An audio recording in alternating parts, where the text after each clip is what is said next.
Punjabi radio USA ਸੁਣ ਰਹੇ ਸਾਰੇ ਹੀ ਮਾਣਯੋਗ ਅਤੇ ਸਤਿਕਾਰ ਸਰੋਤਿਆਂ ਨੂੰ ਪੰਜਾਬੀ ਰੇਡੀਓ USA ਦੀ ਟੀਮ ਅਤੇ ਮੇਰੇ ਰਾਜਕਨਵੀਰ ਸਿੰਘ ਵੱਲੋਂ ਆਪ ਜੀ ਨੂੰ ਬਹੁਤ ਪਿਆਰ ਸਤਿਕਾਰ ਸਹਿਤ ਦੋਨੋਂ ਅੱਜ ਜੋੜ ਕੇ ਨਿੱਘੀ ਜਿਹੀ ਸਤਿ ਸ੍ਰੀ ਅਕਾਲ ਸਭ ਨੂੰ ਜੀ ਆਇਆਂ ਨੂੰ ਆਖਦੇ ਹਾਂ। ਸੋ ਤੇ ਪ੍ਰੋਗਰਾਮ ਚੱਲ ਰਿਹਾ, ਪ੍ਰੋਗਰਾਮ ਖਬਰ ਤੇ ਨਜ਼ਰ। ਅੱਜ ਦੇ ਦਿਨ ਸਾਡੇ ਨਾਲ ਪ੍ਰੋਗਰਾਮ ਦੇ ਵਿੱਚ ਜੁੜਦੇ ਨੇ ਚੰਡੀਗੜ੍ਹ ਸਟੂਡੀਓਜ਼ ਤੋਂ ਸੁਸ਼ੀਲ ਦਸਾਂਝ ਜੀ। ਸੁਸ਼ੀਲ ਜੀ, ਜੀ ਆਇਆਂ ਨੂੰ ਪਿਆਰ ਭਰੀ ਸਤਿ ਸ੍ਰੀ ਅਕਾਲ ਜੀ। ਬਹੁਤ ਬਹੁਤ ਮਿਹਰਬਾਨੀ ਜੀ। ਤੇ ਨਾਲ ਪੰਜਾਬੀ ਰੇਡੀਓ USA ਦੇ ਸਾਰੇ ਸਰੋਤਿਆਂ ਨੂੰ ਵੀ ਸੁਸ਼ੀਲ ਦਸਾਂਝ ਦੀ ਪਿਆਰ ਭਰੀ ਸਤਿ ਸ੍ਰੀ ਅਕਾਲ, ਆਦਾਬ ਤੇ ਨਮਸਕਾਰ। ਫਿਰ ਦੋਸਤੋ, ਅਸੀਂ ਤੁਹਾਨੂੰ ਪਤਾ ਖਬਰ ਤੇ ਨਜ਼ਰ 'ਚ ਤੁਹਾਨੂੰ ਮੁਖਾਤਬ ਹੁੰਦੇ ਹਾਂ। ਖਬਰਾਂ ਦਾ ਬੁਲੇਟਿਨ ਤੁਸੀਂ ਰੋਜ਼ ਸੁਣਦੇ ਹੋ, ਪਰ ਮੈਂ ਚੰਡੀਗੜ੍ਹ ਸਟੂਡੀਓ ਤੋਂ ਹਫ਼ਤੇ 'ਚ ਇੱਕ ਦਿਨ ਖਬਰ ਉੱਪਰ ਨਜ਼ਰ ਪ੍ਰੋਗਰਾਮ 'ਚ ਤੁਹਾਡੇ ਰੂਬਰੂ ਹੁੰਦਾ। ਤੇ ਮੇਰੇ ਨਾਲ ਨੇ ਇਸ ਵਕਤ ਰਾਜ ਕਰਨਵੀਰ ਜੀ। ਅਸੀਂ ਕੋਸ਼ਿਸ਼ ਕਰਾਂਗੇ ਕਿ ਇਹਨਾਂ ਦਿਨਾਂ ਦੇ ਵਿੱਚ ਪੰਜਾਬ ਤੇ ਦੇਸ਼ ਦੇ ਸਮਾਜਿਕ ਤੇ ਰਾਜਨੀਤਿਕ ਘਟਨਾ ਚੱਕਰ ਜੋ ਕੁਝ ਵੀ ਹੋਇਆ ਵਾਪਰਿਆ ਉਹਦੇ ਤੇ ਸੰਖੇਪ ਪਰ ਆਪਣੇ ਨਜ਼ਰੀਏ ਮੁਤਾਬਕ ਟਿੱਪਣੀਆਂ ਕਰ ਸਕੀਏ। ਸੋ ਗੱਲਬਾਤ ਦਾ ਸਿਲਸਿਲਾ ਸ਼ੁਰੂ ਕਰਨਗੇ ਰਾਜ ਕਰਨਵੀਰ ਜੀ। ਜੀ, ਪ੍ਰੋਗਰਾਮ ਸ਼ੁਰੂ ਕਰਨ ਤੋਂ ਪਹਿਲਾਂ ਸਾਡੇ ਪ੍ਰੋਗਰਾਮ ਦੇ ਸਪਾਂਸਰਸ, ਇਹਨਾਂ ਦਾ ਧੰਨਵਾਦ ਕਰਨਾ ਚਾਹੁੰਦੇ ਹਾਂ।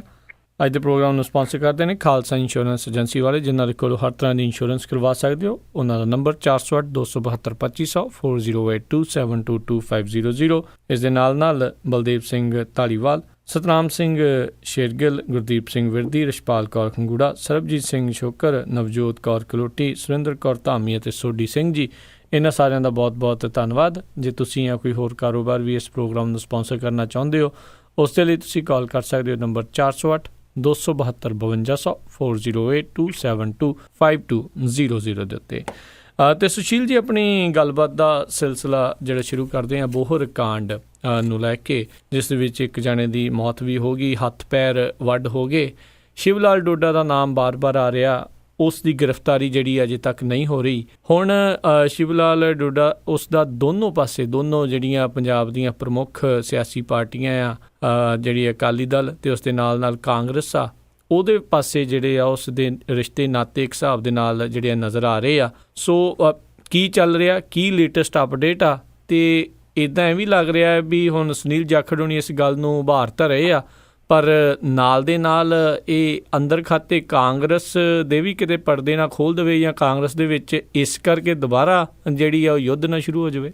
ਦੇਖੋ, ਬਹੁਤ ਹੀ ਮਹੱਤਵਪੂਰਨ ਸਵਾਲ ਹੈ ਇਸ ਵੇਲੇ ਦਾ ਇਹ ਬਣਿਆ ਹੋਇਆ ਕਿ ਬੋਹਰ ਕਾਂਡ ਦੇ ਵਿੱਚ ਹਾਲੇ ਤੱਕ ਜਿਸ ਕਿਸਮ ਦੀ ਚਾਲ ਦੇ ਨਾਲ ਜਾਂ ਸਪੀਡ ਦੇ ਨਾਲ ਕਾਰਵਾਈ ਹੋਈ ਹੈ ਉਹ ਤਸੱਲੀਯੋਗ ਨਹੀਂ ਹੈ। ਕਿਉਂਕਿ ਇਹ ਕਤਲਕਾਂਡ ਜਿਹੜਾ ਹੋਇਆ ਉਹਦੀਆਂ ਖਬਰਾਂ ਤੁਸੀਂ ਸੁਣ ਚੁੱਕੇ ਹੋ, ਮੈਂ ਉਹਦੇ 'ਚ ਦੁਹਰਾ 'ਚ ਨਹੀਂ ਜਾਂਦਾ। ਕੱਲ ਪੰਜਾਬ ਬੰਦ ਦਾ ਸੱਦਾ ਦਿੱਤਾ ਗਿਆ ਸੀ ਤੇ ਪੰਜਾਬ ਬੰਦ ਦਾ ਸੱਦਾ ਤਾਂ ਸੀ ਭਾਵੇਂ, ਪਰ ਉਹਦਾ ਅਸਰ ਸਾਰੇ ਪੰਜਾਬ 'ਚ ਕਿਤੇ ਨਹੀਂ। ਪਰ ਅਬੋਹਰ ਤੇ ਫਾਜ਼ਿਲਕਾ ਪੂਰੀ ਤਰ੍ਹਾਂ ਬੰਦ ਰਹੇ। 4 ਜ਼ਿਲ੍ਹਿਆਂ ਦੇ ਵਿੱਚ ਪ੍ਰਦਰਸ਼ਨ ਵੀ ਹੋਏ, ਨਾਅਰੇਬਾਜ਼ੀਆਂ ਵੀ ਹੋਈਆਂ। ਪੰਜਾਬ ਦੀ ਐਸਸੀ ਕਮਿਸ਼ਨ ਨੇ ਇਸ ਕਾਂਡ 'ਚ ਬਕਾਇਦਾ ਇਹ ਹੁਕਮ ਜਾਰੀ ਕੀਤੇ ਹੈ ਕਿ ਫਾਸਟ ਟਰੈਕ ਕੋਰਟ ਇਹਦੀ ਜਾਂਚ ਕਰੇ ਅਬੋਹਰ ਕਾਂਡ ਦੀ। ਤੇ ਜਿਹੜਾ ਚਸ਼ਮਦੀਦ ਗਵਾਹ ਹੈ, ਜਿਹੜਾ ਜ਼ਖਮੀ ਹੈ ਗੁਰਜੰਟ ਸਿੰਘ, ਉਹ ਅੰਮ੍ਰਿਤਸਰ ਦੇ ਵਿੱਚ ਇਸ ਵੇਲੇ ਇਲਾਜ ਉਹਦਾ ਚੱਲ ਰਿਹਾ, ਕਿਉਂਕਿ ਇੱਕ ਨੌਜਵਾਨ ਟੀਮ ਦਾ ਤਾਂ ਮਰਡਰ ਹੋ ਗਿਆ। ਗੁਰਜੰਟ ਸਿੰਘ ਜਿਹੜਾ ਉਹਦਾ ਇਲਾਜ ਚੱਲ ਰਿਹਾ, ਉਹਨੂੰ ਸੁਰੱਖਿਆ, ਲੋੜੀਂਦੀ ਸੁਰੱਖਿਆ ਮੁਹੱਈਆ ਕਰਾਉਣ ਦੇ ਹੁਕਮ ਵੀ ਉਹਨਾਂ ਨੇ ਦਿੱਤੇ ਹੈ। ਪਰ ਸਰਕਾਰ ਵੱਲੋਂ ਕੋਈ ਬਹੁਤ ਜ਼ਿਆਦਾ ਤੇਜ਼ੀ ਨਹੀਂ ਦਿਖਾਈ ਜਾ ਰਹੀ ਇਹਦੀ ਜਾਂਚ ਦੇ ਪ੍ਰਤੀ। ਇਹਦੇ ਵਿੱਚ ਵੀ ਕੀ ਹੋਇਆ ਕਿ ਸ਼ਿਵ ਲਾਲ ਡੋਡਾ ਦਾ ਜਿਹੜਾ ਭਤੀਜਾ ਅਮਿਤ ਡੋਡਾ ਉਹ 2 ਦਿਨ ਪਹਿਲਾਂ ਉਹਨੇ ਆਤਮ ਸਮਰਪਣ ਕਰ ਦਿੱਤਾ। ਪਰ ਨਾਲ ਦੀ ਨਾਲ ਉਹਨੇ ਇੱਕ ਗੱਲ ਕਹੀ ਵੀ ਮੈਂ ਤਾਂ ਉਸ ਦਿਨ ਇੱਥੇ ਹਾਜ਼ਰ ਹੀ ਨਹੀਂ ਸੀ, ਮੈਂ ਤਾਂ ਓਬਰਾਏ ਹੋਟਲ ਦਿੱਲੀ ਵਿੱਚ ਸੀ ਕਾਂਗਰਸ ਪਾਰਟੀ ਦੇ ਵਿਧਾਇਕ ਰਾਣਾ ਸੋਢੀ ਦੇ ਨਾਲ। ਇਹ ਗੱਲ ਜਦੋਂ ਆਈ ਤਾਂ ਇਹ ਚਰਚਾ ਚੱਲ ਪਈ ਕਿ ਸ਼ਿਵ ਲਾਲ ਡੋਡਾ ਜਿਹੜਾ ਆ, ਜਿਹਦੇ ਫਾਰਮ ਹਾਊਸ 'ਤੇ ਸਾਰਾ ਕੁਝ ਹੋਇਆ, ਉਹ ਤਾਂ ਸ਼੍ਰੋਮਣੀ ਅਕਾਲੀ ਦਲ ਦਾ ਅਬੋਹਰ ਦਾ ਹਲਕਾ ਇੰਚਾਰਜ ਹੈ। ਤੇ ਉਹਦਾ ਭਤੀਜਾ ਜਿਹੜਾ ਆ ਉਹ ਰਾਣਾ ਸੋਢੀ ਦੇ ਨਾਲ ਉਸ ਦਿਨ ਕਹਿ ਰਿਹਾ, ਦਾਅਵਾ ਕਰ ਰਿਹਾ ਕਿ ਮੈਂ ਤਾਂ ਓਬਰਾਏ ਹੋਟਲ 'ਚ ਰਾਣਾ ਸੋਢੀ ਨਾਲ, ਕਾਂਗਰਸ ਦਾ ਵਿਧਾਇਕ ਰਾਣਾ ਸੋਢੀ। ਤੇ ਰਾਣਾ ਸੋਢੀ ਨੇ ਵੀ ਇਸ ਗੱਲ ਦੀ ਤਸਦੀਕ ਕਰ ਦਿੱਤੀ। ਸਿੱਧੇ ਤੌਰ ਤੇ ਜਿਹੜਾ ਤੁਹਾਡੇ ਸਵਾਲ ਦਾ ਦੂਜਾ ਹਿੱਸਾ ਆ, ਉਹ ਗੱਲ ਨਿਕਲਦੀ ਹੈ ਵੀ ਇਹ ਤਾਂ ਦੋਨੋਂ ਪਾਰਟੀਆਂ ਦੇ ਨਾਲ ਇਸ ਪਰਿਵਾਰ ਦੇ ਕਨੈਕਸ਼ਨ ਦਿਖਾਈ ਦੇ ਰਹੇ ਆ ਸਿਆਸੀ ਤੌਰ ਦੇ ਉੱਤੇ। ਦੂਜਾ ਇੱਕ ਕਨੈਕਸ਼ਨ ਜਿਹੜਾ ਹੋਰ ਬੜਾ ਹੈਰਾਨੀਜਨਕ ਇਹ ਹੈ, ਜੋ ਸਾਡੇ ਕੋਲ ਜਾਣਕਾਰੀ ਹੈ ਕਿ ਅਬੋਹਰ ਤੋਂ ਸੁਨੀਲ ਜਾਖੜ ਹੋਰੀ ਜਿਹੜੀ ਚੋਣ ਜਿੱਤੀ ਆ ਪਿਛਲੀ, ਉਸ ਚੋਣ ਨੂੰ ਜਿਤਾਉਣ ਦੇ ਵਿੱਚ ਇਸ ਡੋਡਾ ਪਰਿਵਾਰ ਦਾ ਵੱਡਾ ਹੱਥ ਰਿਹਾ। ਮਤਲਬ ਚੋਰ ਚੋਰ ਮਸੇਰੇ ਭਾਈ ਵਾਲੀ ਗੱਲ ਹੋ ਗਈ ਵੀ ਇੱਕ ਪਾਸੇ ਸ਼ਿਵ ਲਾਲ ਡੋਡਾ ਅੱਜ ਕਾਂਗਰਸ ਪਾਰਟੀ ਸ਼੍ਰੋਮਣੀ ਅਕਾਲੀ ਦਲ ਦਾ ਹਲਕਾ ਇੰਚਾਰਜ ਹੈ, ਪਿਛਲੀਆਂ ਚੋਣਾਂ 'ਚ ਉਹ ਸੁਨੀਲ ਜਾਖੜ ਨੂੰ ਜਿਤਾਉਣ 'ਚ ਮਦਦ ਕਰ ਰਿਹਾ ਹੈ, ਉਹਦਾ ਭਤੀਜਾ ਅਮਨ ਟੋਡਾ ਜਿਹੜਾ ਹੈ, ਰਾਣਾ ਸੋਢੀ ਜਿਹੜਾ ਕਾਂਗਰਸੀ ਵਿਧਾਇਕ, ਉਹਦੇ ਨਾਲ ਓਬਰਾਏ ਹੋਟਲ 'ਚ ਹੋਣ ਦਾ ਦਾਅਵਾ ਕਰਦਾ ਤੇ ਰਾਣਾ ਸੋਢੀ ਵੀ ਤਸਦੀਕ ਕਰਦੇ ਆ। ਇਹਦਾ ਭਾਵ ਹੈ ਕਿ ਇਸ ਪਰਿਵਾਰ ਦੇ ਤਾਂ ਡੂੰਘੇ ਰਾਜਨੀਤਿਕ ਕਨੈਕਸ਼ਨ ਜਿਹੜੇ ਸਾਰੀਆਂ ਪਾਰਟੀਆਂ ਦੇ ਨਾਲ ਹੀ, ਹਾਲੇ ਹੋਰ ਪਾਰਟੀ ਨਾਲ ਵੀ ਕਿਸੇ ਨਾਲ ਨਿਕਲ ਸਕਦੇ, ਪਰ ਪ੍ਰਮੁੱਖ ਤੌਰ ਤੇ ਕਿਉਂਕਿ ਇਹ ਦੋ ਪਾਰਟੀਆਂ ਪੰਜਾਬ ਦੇ ਵਿੱਚ ਹੈ, ਇਹਨਾਂ ਦੋਨਾਂ ਦੇ ਨਾਲ ਇਸ ਪਰਿਵਾਰ ਦਾ ਸੰਬੰਧ ਹੋਣਾ, ਕਨੈਕਸ਼ਨ ਹੋਣਾ, ਇਸ ਗੱਲ ਨੂੰ ਬਿਲਕੁਲ ਸਾਫ਼ ਕਰਦਾ ਜਾਂ ਪ੍ਰਮਾਣਿਤ ਕਰਦਾ ਹੈ ਕਿ ਪੰਜਾਬ ਦੇ ਵਿੱਚ ਚਾਹੇ ਕੋਈ ਡਰੱਗ ਮਾਫੀਆ ਹੈ, ਸ਼ਰਾਬ ਦਾ ਮਾਫੀਆ ਹੈ, ਕੋਈ ਲੈਂਡ ਮਾਫੀਆ ਹੈ, ਕੋਈ ਵੀ ਮਾਫੀਆ ਜਿਹੜਾ ਕੰਮ ਕਰ ਰਿਹਾ ਹੈ, ਉਸ ਮਾਫੀਆ ਦੀ ਸਰਪ੍ਰਸਤੀ ਜਿਹੜੀ ਹੈ ਉਹ ਕੁਝ ਇੱਕ ਸਿਆਸਤਦਾਨਾਂ ਦੇ ਹੱਥ ਦੇ ਵਿੱਚ ਹੈ, ਚਾਹੇ ਉਹ ਹੁਕਮਰਾਨ ਧਿਰ ਦੇ ਸਿਆਸਤਦਾਨ ਹੋਣ ਜਾਂ ਕਿਤੇ ਹੁਕਮਰਾਨ ਰਹੇ ਹੋਣ, ਉਸ ਧਿਰ ਦੇ ਸਿਆਸਤਦਾਨ ਹੋਣ। ਸੋ ਸ਼੍ਰੋਮਣੀ ਅਕਾਲੀ ਦਲ ਤੇ ਕਾਂਗਰਸ ਪਾਰਟੀ ਦੇ ਕੁਝ ਲੋਕਾਂ ਦੇ ਕਨੈਕਸ਼ਨ ਇਸ ਪਰਿਵਾਰ ਨਾਲ ਜਿਹੜੇ ਦਿਖਾਈ ਦੇ ਰਹੇ ਹੈ, ਉਹ ਇਸ ਗੱਲ ਨੂੰ ਬਿਲਕੁਲ ਸਾਬਤ ਕਰ ਰਹੇ, ਪ੍ਰਮਾਣਿਤ ਕਰ ਰਹੇ ਹੈ ਕਿ ਪੰਜਾਬ ਦਾ ਕੋਈ ਵੀ ਖੇਤਰ ਜਿਹੜਾ ਆ, ਪੰਜਾਬ ਦਾ ਕੋਈ ਵੀ ਤੁਸੀਂ ਕਹਿ ਸਕਦੇ ਹੋ ਵੀ ਏਰੀਆ ਇੱਦਾਂ ਦਾ ਨਹੀਂ ਹੈ ਜਿੱਥੇ ਹੁਕਮਰਾਨਾਂ ਤੇ ਓਪੋਜੀਸ਼ਨ ਵਾਲੇ ਜਿਹੜੇ ਸਿਆਸਤਦਾਨ ਹੈ ਉਹਨਾਂ ਦੀ ਕਿਤੇ ਨਾ ਕਿਤੇ ਮਿਲੀ ਭੁਗਤ ਦੇ ਨਾਲ ਸਾਂਝੀ ਸਰਪ੍ਰਸਤੀ ਨਾ ਹੋਵੇ। ਸੋ ਇਸੇ ਕਰਕੇ ਇੱਦਾਂ ਦੇ ਮਾਮਲੇ ਜਿਹੜੇ ਆ ਉਹਨਾਂ 'ਚ ਜਾਂਚ ਦੀ ਸਪੀਡ ਬੜੀ ਸਲੋ ਹੋ ਜਾਂਦੀ ਹੈ। ਇਸੇ ਕਰਕੇ ਜਿਹੜੇ ਮੁੱਖ ਮੁਲਜ਼ਮ ਜਿਹੜੇ ਬਣਦੇ ਆ ਇੱਦਾਂ ਦੇ ਮਾਮਲਿਆਂ ਦੇ ਵਿੱਚ, ਉਹਨਾਂ ਦੀਆਂ ਗ੍ਰਿਫਤਾਰੀਆਂ ਨਹੀਂ ਹੁੰਦੀਆਂ। ਜੇ ਗ੍ਰਿਫਤਾਰੀਆਂ ਹੋ ਜਾਂਦੀਆਂ ਤੇ ਉਹਨਾਂ ਨੂੰ VVIP ਟ੍ਰੀਟਮੈਂਟ ਜਿਹੜੀ ਦਿੱਤੀ ਜਾਂਦੀ ਹੈ।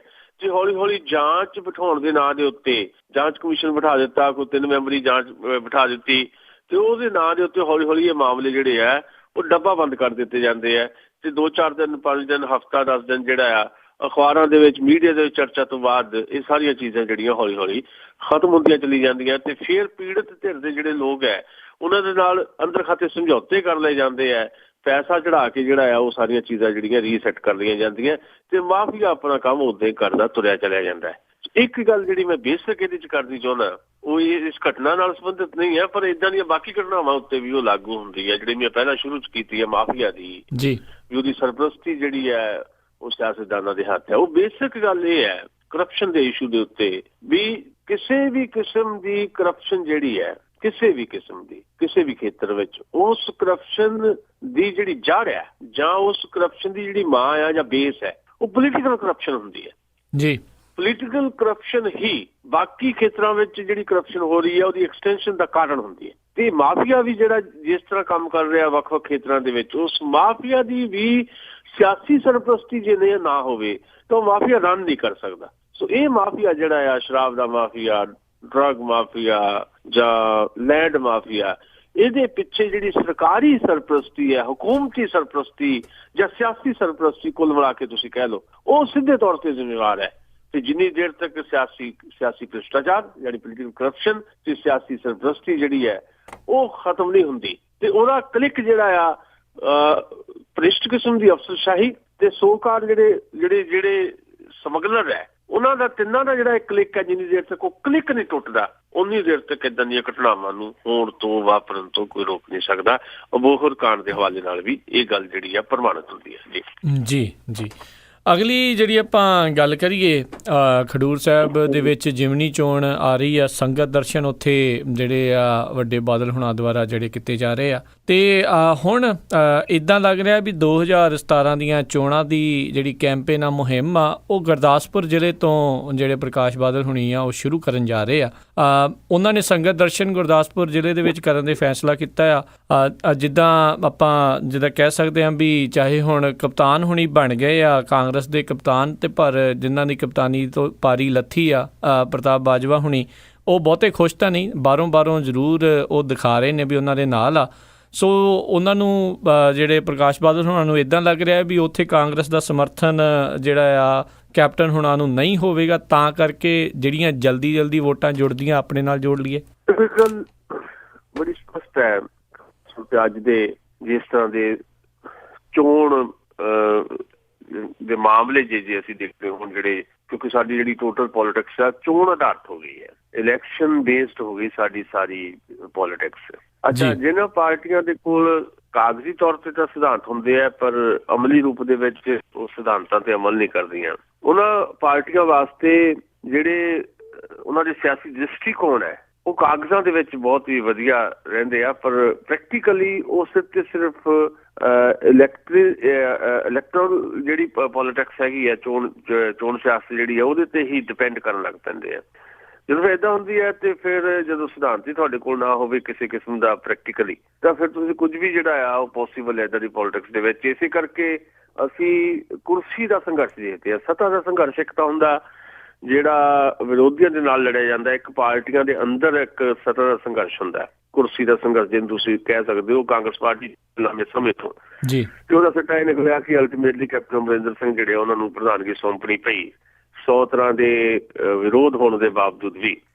ਤੇ ਦਿਖਾਵੇ ਵਾਸਤੇ ਬਠਿੰਡੇ ਦੇ ਵਿੱਚ ਜਿਹੜੀ ਇੱਕ ਬਦਲਾਅ ਕੀਤੀ, ਉਹਦੇ 'ਚ ਪ੍ਰਤਾਪ ਸਿੰਘ ਬਾਜਵਾ ਪਹੁੰਚੇ ਤੇ ਉਹਨਾਂ ਨੇ ਬਕਾਇਦਾ ਪਾਰਟੀ ਦਾ ਝੰਡਾ ਸੌਂਪ ਕੇ ਕੈਪਟਨ ਅਮਰਿੰਦਰ ਸਿੰਘ ਨੂੰ ਦਿਖਾਉਣ ਦੀ ਕੋਸ਼ਿਸ਼ ਕੀਤੀ ਵੀ ਅਸੀਂ ਇਕਜੁੱਟ ਹੈ। ਤੇ ਕੈਪਟਨ ਅਮਰਿੰਦਰ ਨੇ ਵੀ ਉਹਨਾਂ ਨੂੰ ਸ਼ਾਲ ਦੇ ਕੇ ਸਨਮਾਨਿਤ ਕਰਨ ਦਾ ਇੱਕ ਜਨਤਕ ਤੌਰ ਦੇ ਉੱਤੇ ਤੁਸੀਂ ਕਹਿ ਸਕਦੇ ਹੋ ਇੱਕ ਨਾਟਕ ਦਾ ਇੱਕ ਐਪੀਸੋਡ ਜਿਹੜਾ ਉਹ ਕੀਤਾ ਜੀ। ਪਰ ਜਿਹੜਾ ਇਸ ਤਰ੍ਹਾਂ ਦੀ ਪੋਲੀਟਿਕਸ ਹੋ ਜਾਂਦੀ ਹੁੰਦੀ ਹੈ ਜਿਹਦੇ 'ਚ ਕੁਰਸੀ ਅਹਿਮ ਹੁੰਦੀ ਹੈ, ਸਿਧਾਂਤ ਨਹੀਂ ਹੁੰਦੇ ਅਹਿਮ, ਤੇ ਉੱਥੇ ਫਿਰ ਦਿਲੀ ਮਤਭੇਦ ਜਿਹੜੇ ਹੁੰਦੇ ਆ ਉਹ ਲਾਜ਼ਮੀ ਤੌਰ ਦੇ ਉੱਤੇ ਹਮੇਸ਼ਾ ਬਣੇ ਰਹਿੰਦੇ ਆ। ਦਿਖਾਵੇ ਵਾਸਤੇ ਹਾਈਕਮਾਨ ਦੀ ਕੁਰਸੀ ਕਹਿ ਲਓ ਜਾਂ ਕੁਝ ਮਜਬੂਰੀਆਂ ਕਹਿ ਲਓ, ਕਿਉਂਕਿ ਜੇ ਬਾਈ ਦੀ ਵੇ ਕੱਲ ਨੂੰ ਕੋਈ ਸੱਤਾ ਦੇ ਵਿੱਚ ਕਾਂਗਰਸ ਆ ਜਾਂਦੀ ਹੈ, ਜੇ ਪ੍ਰਤਾਪ ਸਿੰਘ ਬਾਜਵਾ ਓਪਨਲੀ ਅੱਜ ਕੈਪਟਨ ਅਮਰਿੰਦਰ ਸਿੰਘ ਦੇ ਖਿਲਾਫ ਚੱਲਣ, ਜਿੱਦਾਂ ਕੈਪਟਨ ਅਮਰਿੰਦਰ ਸਿੰਘ ਚੱਲੇ ਸੀ ਅਲਟਰਨੇਟ ਦੇ ਕੇ ਇੱਕ ਕਹਿ ਲਓ ਵੀ ਪੈਰ ਫੰਕਸ਼ਨਿੰਗ ਜਿੱਦਾਂ ਕੀਤੀ ਕੈਪਟਨ ਅਮਰਿੰਦਰ ਨੇ, ਜੇ ਪ੍ਰਤਾਪ ਸਿੰਘ ਬਾਜਵਾ ਵੀ ਉੱਦਾਂ ਕਰਨ ਤੇ ਜੇ ਕੱਲ ਨੂੰ ਕਾਂਗਰਸ ਪਾਰਟੀ ਸੱਤਾ 'ਚ ਆ ਜਾਂਦੀ ਹੈ ਪੰਜਾਬ ਦੇ, ਤਾਂ ਪ੍ਰਤਾਪ ਸਿੰਘ ਬਾਜਵਾ ਦੇ ਪੱਲੇ ਕੱਖ ਨਹੀਂ ਪੈਣਾ ਜੀ। ਸੋ ਆਪਣੇ ਪੱਲੇ ਵੀ ਕੁਝ ਚਾਰ ਦਾਣੇ ਰੱਖਣ ਦੀ ਕੋਸ਼ਿਸ਼ ਵਜੋਂ ਇੱਕ ਵਿਖਾਵੇ ਦੀ ਰਾਜਨੀਤੀ ਕੀਤੀ ਜਾਂਦੀ ਜਿਹੜੀ ਬਠਿੰਡੇ 'ਚ ਹੋਈ। ਪਰ ਜਿਹੜੇ ਅੰਦਰੂਨੀ ਮਤਭੇਦ ਹੈ, ਦਿਲੀ ਮਤਭੇਦ, ਉਹ ਕਾਇਮ ਹੈ। ਅੱਛਾ, ਇਸ ਗੱਲ ਨੂੰ ਸ਼੍ਰੋਮਣੀ ਅਕਾਲੀ ਦਲ ਸਮਝ ਰਿਹਾ। ਸ਼੍ਰੋਮਣੀ ਅਕਾਲੀ ਦਲ ਇਹ ਸਮਝਦਾ ਹੋਇਆ ਪੰਜਾਬ ਦੇ ਵਿੱਚ 2017 ਦੀਆਂ ਚੋਣਾਂ ਜਿਹੜੀ ਉਹਨੇ ਟਾਰਗੇਟ ਕਰਨੀਆਂ, ਉਹਦੇ ਸਭ ਤੋਂ ਪਹਿਲਾਂ ਉਹ ਗੁਰਦਾਸਪੁਰ ਨੂੰ ਟਾਰਗੇਟ ਕਰ ਰਿਹਾ, ਜੋ ਖਬਰਾਂ ਆ ਰਹੀਆਂ। ਗੁਰਦਾਸਪੁਰ ਦੇ ਵਿੱਚ 5 ਸੀਟਾਂ ਜਿਹੜੀਆਂ ਗੁਰਦਾਸਪੁਰ ਲੋਕ ਸਭਾ ਹਲਕੇ ਦੇ ਵਿੱਚ 5 ਅਸੈਂਬਲੀ ਦੀਆਂ ਸੀਟਾਂ ਜਿਹੜੀਆਂ ਕਾਂਗਰਸ ਪਾਰਟੀ ਦੇ ਕੋਲ ਹੈ, ਤੇ ਉਹ ਉਹਨਾਂ ਤੇ ਨਜ਼ਰ ਹੈ ਸ਼੍ਰੋਮਣੀ ਅਕਾਲੀ ਦਲ ਦੀ। ਸ਼੍ਰੋਮਣੀ ਅਕਾਲੀ ਦਲ ਤੇ ਬਹੁਤ ਔਖਾ ਟਾਸਕ ਹੈ ਆਉਣ ਵਾਲੀਆਂ 2017 ਦੀਆਂ ਚੋਣਾਂ। ਇਸ ਕਰਕੇ ਉਹ ਜਿਹੜੇ ਕਮਜ਼ੋਰ ਥਾਵਾਂ ਹੈਗੀਆਂ ਉਹਦੇ 'ਚ ਹੁਣ ਤੋਂ ਹੀ ਸੰਨ ਲਾਉਣੀਆਂ ਚਾਹੁੰਦਾ ਹੈ। ਤੇ ਇਸੇ ਕਰਕੇ ਖਡੂਰ ਸਾਹਿਬ ਦੀ ਹਾਲੇ ਜ਼ਿਮਨੀ ਚੋਣ ਐਲਾਨੀ ਵੀ ਨਹੀਂ ਗਈ, ਤੇ ਖਡੂਰ ਸਾਹਿਬ ਦੇ ਵਿੱਚ ਬਹੁਤ ਸਾਰੇ ਸੰਗਤ ਦਰਸ਼ਨਾਂ ਦੇ ਵਿੱਚ ਕਰੋੜਾਂ ਰੁਪਏ ਵੰਡਣ ਤੋਂ ਬਾਅਦ ਸਰਦਾਰ ਪ੍ਰਕਾਸ਼ ਸਿੰਘ ਬਾਦਲ ਕਾਂਗਰਸ ਪਾਰਟੀ ਦੇ ਪ੍ਰਤਾਪ ਸਿੰਘ ਬਾਜਵਾ ਦੇ ਜ਼ਿਲ੍ਹੇ ਦੇ ਵਿੱਚ ਜਿਹੜੇ ਹਲਕੇ ਆ ਕੁਝ ਉਹਨਾਂ ਨੂੰ ਟਾਰਗੇਟ ਕਰਕੇ ਸੰਗਤ ਦਰਸ਼ਨ ਕਰਨ ਜਾ ਰਹੇ ਆ ਤੇ ਉੱਥੇ ਕਰੋੜਾਂ ਰੁਪਏ ਵੰਡਣ ਦੀ ਉਹਨਾਂ ਦੀ ਯੋਜਨਾ ਹੈ। ਉਹਦਾ ਕਾਰਨ ਸਿਰਫ ਤੇ ਸਿਰਫ ਇਹੀ ਹੈ ਵੀ ਕਿਉਂਕਿ ਉੱਥੇ ਕੈਪਟਨ ਅਮਰਿੰਦਰ ਦੀ ਪੂਰੀ ਸਪੋਰਟ ਜਿਹੜੀ ਹੈ ਉਹ ਪ੍ਰਤਾਪ ਸਿੰਘ ਬਾਜਵਾ ਨੂੰ ਨਹੀਂ ਰਹਿਣੀ, ਤੇ ਇਸ ਕਰਕੇ ਇਸ ਤੋਂ ਪਹਿਲਾਂ ਕਿ ਕੁਝ ਬੰਨ ਸ਼ੁਭ ਕਾਂਗਰਸ ਪਾਰਟੀ ਵਾਲੇ ਕਰ ਲੈਣ, ਉਸ ਤੋਂ ਪਹਿਲਾਂ ਹੀ ਉੱਥੇ ਪ੍ਰਤਾਪ ਸਿੰਘ ਬਾਜਵਾ ਦੇ ਹਲਕਿਆਂ ਦੇ ਵਿੱਚ ਜਾ ਕੇ ਉਹਨਾਂ ਦੀ ਕਮਜ਼ੋਰੀ ਨੂੰ ਹੋਰ ਜ਼ਿਆਦਾ ਕਮਜ਼ੋਰ ਕਰਕੇ ਆਪਣੀਆਂ ਸੀਟਾਂ ਜਿਹੜੀਆਂ ਕਾਂਗਰਸ ਤੋਂ ਖੋਹਣ ਦੀ ਕੋਸ਼ਿਸ਼ ਜਿਹੜੀ ਹੈ ਸ਼੍ਰੋਮਣੀ ਅਕਾਲੀ ਦਲ ਦੀ ਰਹੇਗੀ, ਜਿਹਦੇ ਸਿੱਟੇ ਵਜੋਂ ਹੀ ਸਭ ਤੋਂ ਪਹਿਲਾਂ ਸੰਗਤ ਦਰਸ਼ਨ ਦੇ ਪ੍ਰੋਗਰਾਮ ਗੁਰਦਾਸਪੁਰ ਜ਼ਿਲ੍ਹੇ ਵਿੱਚ ਪਲਾਨ ਕਰ ਲਏ ਨੇ ਸਰਦਾਰ ਪ੍ਰਕਾਸ਼ ਸਿੰਘ ਬਾਦਲ ਨੇ। ਇਹਨੂੰ ਤੁਸੀਂ ਕਹਿ ਸਕਦੇ ਹੋ ਕਿ ਇਹ ਚੋਣ ਚਤੁਰਾਈ ਜਿਹੜੀ ਹੈ ਸਰਦਾਰ ਪ੍ਰਕਾਸ਼ ਸਿੰਘ ਬਾਦਲ ਦੀ ਹੈ, ਜਿਹੜੀ ਸ਼ਾਇਦ ਉਹਨਾਂ ਨੂੰ ਥੋੜਾ ਬਹੁਤ ਲਾਭ ਵੀ ਦੇ ਜਾਏ। ਪਰ ਕਾਂਗਰਸ ਪਾਰਟੀ ਜਾਂ ਪ੍ਰਤਾਪ ਸਿੰਘ ਬਾਜਵਾ ਜਾਂ ਕੈਪਟਨ ਅਮਰਿੰਦਰ ਸਿੰਘ ਹਾਲੇ ਉਹਨਾਂ ਦੀ ਇਸ ਚੋਣ ਚਤੁਰਾਈ ਨੂੰ ਉਸ ਢੰਗ ਨਾਲ ਪੜ੍ਹ ਨਹੀਂ ਸਕੇ। ਜੀ ਜੀ ਜੀ ਜੀ। ਤੇ ਅਗਲੀ ਜੇ ਆਪਾਂ ਗੱਲ ਕਰੀਏ ਆਮ ਆਦਮੀ ਪਾਰਟੀ ਦੀ, ਆਮ ਆਦਮੀ ਪਾਰਟੀ ਕਹਿਣਾ ਆ ਵੀ ਉਹ ਆਮ ਲੋਕਾਂ ਦੇ ਜਿਹੜੇ ਮੁੱਦੇ ਆ ਉਹ ਚੁੱਕੇਗੀ। ਪਿਛਲੇ ਦਿਨਾਂ ਦੇ ਵਿੱਚ ਆਪਾਂ ਦੇਖਿਆ ਰੈਲੀਆਂ ਦਾ ਦੌਰ ਪੰਜਾਬ ਦੇ ਵਿੱਚ ਚੱਲਿਆ, ਸਦਭਾਵਨਾਵਾਂ ਰੈਲੀਆਂ ਲਗਾਤਾਰ ਹੁੰਦੀਆਂ ਰਹੀਆਂ। ਫਿਰ ਬਠਿੰਡੇ ਦੇ ਵਿੱਚ ਕਪਤਾਨ ਹੋਣਾ ਨੇ ਜਿਹੜੀ ਆ ਉਹ ਰੈਲੀ ਕੀਤੀ, ਉਸ ਤੋਂ ਬਾਅਦ ਦੇ ਵਿੱਚ ਸਦਭਾਵਨਾ ਰੈਲੀਆਂ ਕਿਤੇ ਗਾਇਬ ਜਿਹੀਆਂ ਹੋਈਆਂ ਨਜ਼ਰ ਆਈਆਂ, ਉਸ ਤੋਂ ਬਾਅਦ ਕੋਈ ਗੱਲ ਨਹੀਂ ਉਹਨਾਂ ਦੀ ਸੁਣੀ। ਆਮ ਆਦਮੀ ਪਾਰਟੀ ਵੀ ਵਿੱਚ ਪਹਿਲੋਂ ਇੱਦਾਂ ਲੱਗ ਰਿਹਾ ਸੀਗਾ ਵੀ ਉਹਨਾਂ ਨੇ ਵੀ ਕਿਹਾ ਸੀ ਵੀ ਜ਼ਿਲ੍ਹੇ ਪੱਧਰ ਦੇ ਉੱਤੇ ਆਪਾਂ ਇਹ ਸਾਰਾ ਕੁਛ ਕਰਾਂਗੇ, ਪਰ ਹੁਣ ਇਹ ਕਹਿ ਰਹੇ ਆ ਵੀ ਆਮ ਲੋਕਾਂ ਦੇ ਇਸ਼ੂ ਜਿਹੜੇ ਆ ਮੁੜ ਕੇ ਉਹ ਚੱਕਣਗੇ। ਇਸ ਦੇ ਨਾਲ ਉਹਨਾਂ ਨੂੰ ਕੀ ਫਾਇਦੇ ਹੋਣਗੇ ਜਾਂ ਕੀ ਨੁਕਸਾਨ ਹੋਣਗੇ ਜੇ ਉਹ ਰੈਲੀਆਂ ਵਾਲੇ ਪਾਸੇ ਨੂੰ ਤੁਰਦੇ ਨੇ? ਦੇਖੋ, ਆਮ ਆਦਮੀ ਪਾਰਟੀ ਦੀ ਪੰਜਾਬ ਦੇ ਵਿੱਚ ਜਿਹੜੀ ਅੱਜ ਦੀ ਤਰੀਕ ਦੇ ਵਿੱਚ ਹੈਸੀਅਤ ਹੈ, ਉਹ ਜੇ ਤੁਸੀਂ ਓਪਰੀ ਨਜ਼ਰ ਨਾਲ ਦੇਖੋ ਤਾਂ ਤੁਹਾਨੂੰ ਲੱਗਦਾ ਹੈ ਕਿ ਕਾਂਗਰਸ ਪਾਰਟੀ ਤੇ ਸ਼੍ਰੋਮਣੀ ਅਕਾਲੀ ਦਲ ਜਾਂ ਅਕਾਲੀ ਦਲ ਤੇ ਬੀਜੇਪੀ ਗੱਠਜੋੜ ਤੇ ਉਹਦੇ ਮੁਕਾਬਲੇ 'ਚ ਕਾਂਗਰਸ ਪਾਰਟੀ ਮੁੱਖ ਮੁਕਾਬਲਾ ਪੰਜਾਬ 'ਚ ਇਹਨਾਂ ਦਾ ਹੋਣ ਜਾ ਰਿਹਾ। ਰੈਲੀਆਂ ਦੇ ਵਿੱਚ ਜੋ ਕਿਸਮ ਦਾ ਦਿਖਾਈ ਦਿੱਤਾ, ਜਿਸ ਕਿਸਮ ਦੀ ਭੀੜ ਦਿਖਾਈ ਦਿੱਤੀ ਹੈ ਦੋਨਾਂ ਧਿਰਾਂ ਦੇ ਕੋਲ, ਤੇ ਜਿਸ ਕਿਸਮ ਦੀ ਇੱਕ ਦੂਜੇ ਦੇ ਖਿਲਾਫ ਬਿਆਨਬਾਜ਼ੀ ਦਿਖਾਈ ਦਿੱਤੀ ਹੈ, ਤੇ ਜਿਵੇਂ ਸ਼੍ਰੋਮਣੀ ਅਕਾਲੀ ਦਲ ਨੇ ਵੀ ਤੇ ਕਾਂਗਰਸ ਪਾਰਟੀ ਨੇ ਖਾਸ ਤੌਰ ਤੇ ਕੈਪਟਨ ਅਮਰਿੰਦਰ ਸਿੰਘ ਨੇ ਵੀ ਆਮ ਆਦਮੀ ਪਾਰਟੀ ਨੂੰ ਕੋਈ ਬਹੁਤੀ ਤਵੱਜੋ ਨਹੀਂ ਦਿੱਤੀ। ਉਹਨਾਂ ਦੇ ਇੱਕ ਟੈਕਟਿਸ ਹੈ, ਚੁਪਚਪੀਤਾ ਟੈਕਟਿਸ ਸ਼੍ਰੋਮਣੀ ਅਕਾਲੀ ਦਲ ਤੇ ਕਾਂਗਰਸ ਦਾ, ਕਿ ਆਮ ਆਦਮੀ ਪਾਰਟੀ ਨੂੰ ਇਸ ਮੁਕਾਬਲੇ ਦੇ ਵਿੱਚੋਂ ਬਾਹਰ ਕਰ ਦਿੱਤਾ ਜਾਏ ਤੇ ਲੋਕਾਂ 'ਚ ਇਹ ਦਰਸਾ ਦਿੱਤਾ ਜਾਏ ਕਿ ਮੁੱਖ ਮੁਕਾਬਲਾ ਅਕਾਲੀ ਦਲ ਬੀਜੇਪੀ ਗੱਠਜੋੜ ਦਾ ਸਿਰਫ ਤੇ ਸਿਰਫ ਕਾਂਗਰਸ ਪਾਰਟੀ ਨੇ। ਉਹਦੇ 'ਚ ਉਹ ਸਫਲ ਹੋਏ। ਉਹਦੀ ਸਫਲਤਾ ਦਾ ਕਾਰਨ ਇਹ ਹੈ ਕਿ ਆਮ ਆਦਮੀ ਪਾਰਟੀ ਵੀ ਉਸੇ ਚੱਕਰ 'ਚ ਫਸ ਗਈ ਜਿਸ ਚੱਕਰ ਦੇ ਵਿੱਚ ਇਹ ਦੋਵੇਂ ਪਾਰਟੀਆਂ ਆਮ ਆਦਮੀ ਪਾਰਟੀ ਨੂੰ ਉਲਝਾਉਣਾ ਚਾਹੁੰਦੀਆਂ ਸੀ। ਪਹਿਲਾਂ ਤਾਂ ਸੁਖਬੀਰ ਬਾਦਲ ਨੇ ਆਪਣੀ ਇੱਕ ਕੋਸ਼ਿਸ਼ ਕੀਤੀ ਕਿ ਕਾਂਗਰਸ ਨੂੰ ਵੀ ਰੈਲੀਆਂ 'ਚ ਉਲਝਾ ਦਿੱਤਾ ਜਾਏ। ਉਹਦੀ ਸਫਲਤਾ ਹਾਸਲ ਕੀਤੀ, ਲਲਕਾਰੇ ਮਾਰੇ ਉਹਨਾਂ ਨੇ ਕੈਪਟਨ ਅਮਰਿੰਦਰ ਨੂੰ, ਤੇ ਕੈਪਟਨ ਅਮਰਿੰਦਰ ਨੇ ਉਹਦਾ ਚੈਲੰਜ ਕਬੂਲ ਕੀਤਾ। ਬਾਅਦ ਵਿੱਚ ਉਹ ਚੈਲੰਜ ਕਬੂਲ ਕਰਦਿਆਂ ਬਠਿੰਡੇ ਜਿਹੜੀ ਰੈਲੀ ਕੀਤੀ ਹੈ, ਉਹ ਰੈਲੀ ਤੋਂ ਬਾਅਦ ਸੁਖਬੀਰ ਬਾਦਲ ਤੇ ਅਕਾਲੀ ਦਲ ਨੂੰ ਸ਼ਾਇਦ ਇਹ ਸਮਝ ਲੱਗੀ ਕਿ ਰੈਲੀਆਂ ਦਾ ਮੁਕਾਬਲਾ ਉਹਨਾਂ ਵਾਸਤੇ ਨੁਕਸਾਨਦੇਹ ਹੋ ਸਕਦਾ ਹੈ। ਫਿਰ ਇਹਨਾਂ ਦੋਵਾਂ ਦੀ ਚੁੱਪ-ਚਪੀਤੀ ਰਾਜਨੀਤੀ ਇਹ ਰਹੀ ਕਿ ਉਸ ਰੈਲੀਆਂ ਦੇ ਮੁਕਾਬਲੇ ਦੇ ਵਿੱਚ ਆਮ ਆਦਮੀ ਪਾਰਟੀ ਨੂੰ ਵੀ ਫਸਾ ਦਿੱਤਾ ਜਾਏ। ਉਸ ਆਮ ਆਦਮੀ ਪਾਰਟੀ ਨੂੰ ਜਿਹੜੀ ਪਹਿਲਾਂ ਦਾਅਵੇ ਕਰਦੀ ਰਹੀ ਵੀ ਅਸੀਂ ਦਿੱਲੀ ਦੀ ਤਰਜ਼ ਉੱਪਰ ਲੋਕਾਂ ਦੇ ਘਰਾਂ 'ਚ ਜਾਵਾਂਗੇ, ਡੋਰ ਟੂ ਡੋਰ ਕੰਪੇਨ ਕਰਾਂਗੇ, ਅਸੀਂ ਇਹ ਰੈਲੀਆਂ ਦੇ ਮੁਕਾਬਲੇ 'ਚ ਨਹੀਂ ਪੈਣਾ। ਪਰ ਅਲਟੀਮੇਟਲੀ 15 ਦਸੰਬਰ ਦਾ ਦਿਨ ਇੱਦਾਂ ਦਾ ਅਹਿਮ ਹੋ ਨਿਬੜਿਆ ਪੰਜਾਬ ਦੀ ਪੋਲੀਟਿਕਸ ਦੇ ਵਿੱਚ ਕਿ 15 ਦਸੰਬਰ ਨੂੰ ਜਿੱਥੇ ਬਠਿੰਡੇ 'ਚ ਕਾਂਗਰਸ ਵਾਲੇ ਰੈਲੀ ਕਰ ਰਹੇ ਸੀ ਤੇ ਇੱਧਰ ਪਟਿਆਲੇ ਦੇ ਵਿੱਚ ਸ਼੍ਰੋਮਣੀ ਅਕਾਲੀ ਦਲ ਤੇ ਬਰਗਾੜੀ ਦੇ ਵਿੱਚ ਪੰਥਕ ਜਥੇਬੰਦੀਆਂ ਇਕੱਠ ਕਰ ਰਹੀਆਂ ਸੀ ਤੇ ਆਮ ਆਦਮੀ ਪਾਰਟੀ ਨੇ ਵੀ 11 ਜ਼ਿਲ੍ਹਿਆਂ 'ਚ ਮੁਜ਼ਾਹਰੇ ਤੇ ਪ੍ਰਦਰਸ਼ਨ ਵਗੈਰਾ ਕੀਤੇ। ਯਾਨੀ ਉਹ ਉਲਝਾ ਲਿਆ ਸ਼੍ਰੋਮਣੀ ਅਕਾਲੀ ਦਲ ਨੇ ਤੇ ਕਾਂਗਰਸ ਨੇ ਆਮ ਆਦਮੀ ਪਾਰਟੀ ਨੂੰ ਵੀ। ਜਦਕਿ ਆਮ ਆਦਮੀ ਪਾਰਟੀ ਦਾ ਪਹਿਲਾ ਐਲਾਨ ਇਹ ਸੀ ਕਿ ਅਸੀਂ ਡੋਰ ਟੂ ਡੋਰ ਜਾਣਾ। ਹੁਣ ਜਦੋਂ 15 ਦਸੰਬਰ ਦੇ ਮੁਜ਼ਾਹਰੇ ਜਾਂ ਪ੍ਰਦਰਸ਼ਨ ਜਿਹੜੇ ਆ ਉਹ ਉਹਨੇ ਸੰਤੋਸ਼ਜਨਕ ਸਿੱਟੇ ਆਮ ਆਦਮੀ ਪਾਰਟੀ ਦੇ ਪੱਖ 'ਚ ਨਹੀਂ ਕੱਢ ਸਕੇ ਜਿਹਦੀ ਤਵੱਕੋ ਸ਼ਾਇਦ ਆਮ ਆਦਮੀ ਪਾਰਟੀ ਦੀ ਲੀਡਰਸ਼ਿਪ ਨੇ ਕੀਤੀ ਸੀ। ਇਸ ਗੱਲ ਨੂੰ ਸ਼ਾਇਦ ਉਹਨਾਂ ਨੇ ਮੁੜ ਵਿਉਂਤਿਆ, ਆਪਣੇ ਦਾਅ ਪੇਚ ਫਿਰ ਤੋਂ ਘੜੇ। ਇਸੇ ਕਰਕੇ ਹੁਣ ਉਹਨਾਂ ਨੇ ਐਲਾਨ ਕੀਤਾ ਕਿ ਅਸੀਂ ਪੰਜਾਬ ਦੇ ਕਿਸਾਨਾਂ ਤੇ ਪੰਜਾਬ ਦੇ ਮਜ਼ਦੂਰਾਂ ਦੀਆਂ ਮੰਗਾਂ ਨੂੰ ਲੈ ਕੇ ਪੰਜਾਬ 'ਚ ਕੰਪੇਨ ਕਰਾਂਗੇ। ਅੱਛਾ, ਮੈਂ ਸਮਝਦਾ ਕਿ ਇਹ ਚੰਗੀ ਗੱਲ ਹੈ ਜੇ ਸੱਚਮੁੱਚ ਉਹ ਪੰਜਾਬ ਦੇ ਮਜ਼ਦੂਰਾਂ ਤੇ ਕਿਸਾਨਾਂ ਜਾਂ ਬਾਕੀ ਵਰਗਾਂ ਦੀ ਬਾਂਹ ਫੜਨ ਦੀ ਰਾਜਨੀਤੀ ਕਰਨਗੇ ਤਾਂ ਲਾਜ਼ਮੀ ਤੌਰ ਦੇ ਉੱਤੇ ਪੰਜਾਬ ਦੇ ਲੋਕ ਉਹਨਾਂ ਨੂੰ ਹਾਲੇ ਵੀ ਹੱਥਾਂ ਤੇ ਚੁੱਕਣ ਵਾਸਤੇ ਤਿਆਰ ਨੇ। ਕਿਉਂਕਿ ਇੱਕ ਆਪ ਮੁਹਾਰਾ ਜਿਹੜਾ ਆ ਵਿਰੋਧ ਜਿਹੜਾ ਆ ਹਕੂਮਤੀ ਧਿਰ ਦੇ ਖਿਲਾਫ ਹੈ ਤੇ ਜਿਹੜੀ ਓਪੋਜੀਸ਼ਨ ਹੈ ਕਾਂਗਰਸ, ਉਹਦੇ ਵਿਰੁੱਧ ਵੀ ਇੱਕ ਰੋਸ ਹੈ ਲੋਕਾਂ ਦੇ ਵਿੱਚ। ਉਸ ਰੋਸ ਨੂੰ ਕੌਣ ਆਪਣੇ ਹੱਕ 'ਚ ਭੁਗਤਾ ਜਾਂਦਾ ਹੈ ਜੀ, ਉਹ ਆਮ ਆਦਮੀ ਪਾਰਟੀ ਦੀ ਜ਼ਿੰਮੇ ਹੈ। ਆਮ ਆਦਮੀ ਪਾਰਟੀ ਜੇ ਸੱਚਮੁੱਚ ਅੱਜ 2017 ਦੀ ਚੋਣਾਂ ਨੂੰ ਟਾਰਗੇਟ ਨਾ ਕਰਕੇ ਅੱਜ ਦੀ ਤਰੀਕ ਦੇ ਵਿੱਚ ਸਿਰਫ ਤੇ ਸਿਰਫ ਪੰਜਾਬ ਦਾ ਜਿਹੜਾ ਸਧਾਰਨ ਆਦਮੀ ਹੈ, ਸਧਾਰਨ ਬੰਦਾ ਆ, ਆਮ ਬੰਦਾ ਜਿਹਨੂੰ ਆਪਾਂ ਕਹਿੰਦੇ ਆ, ਜਿਹਦੇ ਬਾਰੇ ਕਿਹਾ ਜਾ ਰਿਹਾ ਕਿ ਆਮ ਬੰਦਿਆ ਤੇਰਾ ਕੌਣ ਵੈਲੀ ਹੈ, ਅੱਜ ਇਹ ਸਮਝ ਨਹੀਂ ਆ ਰਹੀ ਕਿ ਜਿਹੜਾ ਆਮ ਬੰਦਾ ਪੰਜਾਬ ਦਾ ਉਹਦਾ ਅਸਲੀ ਮਿੱਤਰ ਕੌਣ ਹੈ।